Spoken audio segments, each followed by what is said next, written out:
জন্যই বলেছি। কেন বলবো না? হাওয়া দিলে টাকা নিব, হাওয়া খেলে টাকা নিব, এটা কোনো যুক্তি?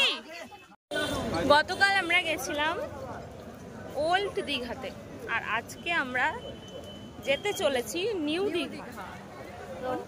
আর এই যে আমাদের সদস্য সংখ্যা, সামনে কিছু জন, পেছনে কিছু জন, সব গুটি গুটি পায়ে আসছে।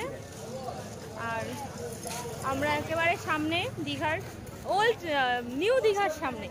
তো চলো সাথে তোমরা নিয়ে যাই আর আমরাও ঘুরে আসি। কি হয়েছে কি হয়েছে কি হয়েছে? হাওয়া খাওয়ার জন্য টাকা নেবেন? হাওয়া, তাহলে হাওয়া খাওয়ার জন্য টাকা চাইছেন? হাওয়া খাওয়ার জন্য টাকা নেবেন তাহলে? এটা এটা নিয়ম, এটা নিয়ম। হাওয়া খাওয়ার জন্য কি কেমন কি এমন দোকান তাহলে জিনিসে হাত দিলেও টাকা লাগবে? হাওয়া খেলেন মাল নিলেন না কেন? এই বলছি কি তাহলে জিনিসে হাত দিলে টাকা লাগবে? আপনি ভিডিও করছেন তাও টাকা দেন? না না কেন দিব? কেন দিব? ইউটিউবার কিসের জন্য দিব? কি কারণে দিব? কি কারণে দিব আমি টাকা? এটা কোনো নিয়ম? হ্যাঁ, আমি 100 বার দেখতে পারি, আমি 100 বার দেখতে পারি, 100 বার। তা বলে টাকা নেবেন? কালে টাকা নেবেন? হাওয়া খেলে মানুষ টাকা নেয়? বেশ করেছে, জিনিস রেখেছেন আপনি দোকানদার, আমরা খরিদ্দার, আমরা 10 বার কেন 100 বার দেখবো। আপনার টাকা চাওয়ার রাইট নেই, আপনার টাকা চাওয়ার রাইট নেই। এটা আপনি কি ভেবেছেন? হ্যাঁ, আমাদেরও হোটেল আছে, শোনেন আমরাও ব্যবসা করি, আমাদের হোটেল আছে, কাস্টমার আছে, খাই চলে যায়। কাস্টমার যদি একটু হাওয়া খাওয়ার জন্য ফ্যানের তলে গরমের দিনে আসে, আমি তার কাছে টাকা নিব? হ্যাঁ, খাবার নিয়ে এসে খালি আমাদেরকে খাচ্ছে। এই কথাটা অবশ্যই খারাপ, খারাপ কথা বলেছে, তার জন্যই বলেছি। কেন বলবো না? হাওয়া দিলে টাকা নিব, হাওয়া খেলে টাকা নিব, এটা কোনো যুক্তি? কোনো যুক্তি? এটা যুক্তির মধ্যে পড়ে? হাওয়া খেয়েছে বলে টাকা নেবেন? এটা একমাত্র এই দীঘাতেই সম্ভব। আমি হাওয়া খেলেন কেন? মালটা কেন নিলেন না? এটা কোনো কথা? বলছে 10 টাকা দিয়ে যান, হাওয়া খেয়েছেন 10 টাকা দিয়ে যান, এটা কোনো যুক্তি?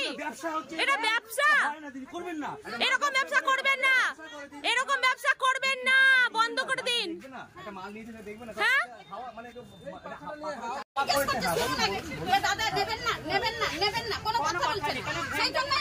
আমরা কথা বলতে বলতে যাচ্ছি। হ্যাঁ,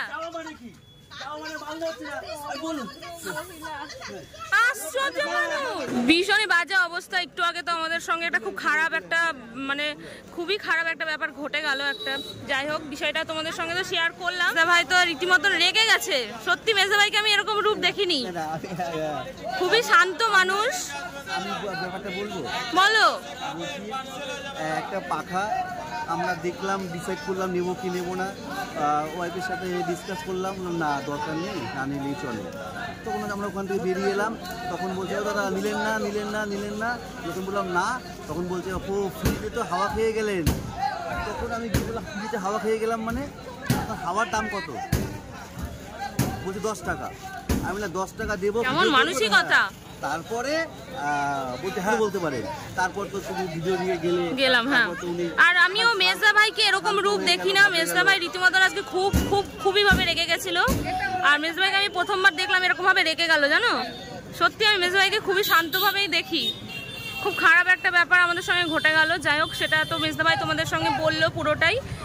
আর এখন আমরা এই যে এখানে আমাদেরকে উল্টোপাল্টা দাম নেয়, উল্টোপাল্টা ব্যবহার করে, একদম আমাদেরকে প্রতিবাদ করা উচিত।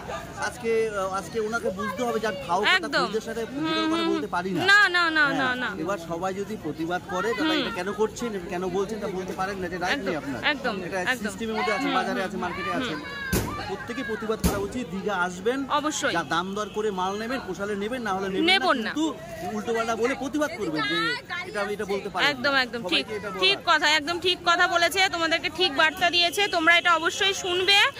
আর যে ঘটনা আমাদের সঙ্গে ঘটলো, যে ঘটনা মেজদার সঙ্গে ঘটলো, এটা যেন কারোর সঙ্গে না ঘটে। এখানে ঘুরতে এসে পর্যটকদের সঙ্গে এরকম করাটা উচিত নয়। কারণ নিউ দীঘার এক্সপিরিয়েন্স কেমন হলো? আমার খুব বাজে তো হলো, আর সব থেকে বড় কথা দামেও খুব, জিনিসের দাম ভীষণ। ওল্ড দীঘা অনেক ভালো। আর ওল্ড দীঘা অনেক ভালো। হ্যাঁ একদমই ভালো না, সত্যি ভীষণ খারাপ লাগলো। খুব খুব খুব খুব খুব ফালতু দাম চাইছে একদম। এর থেকে ওল্ড দীঘায় আমরা অনেক মজা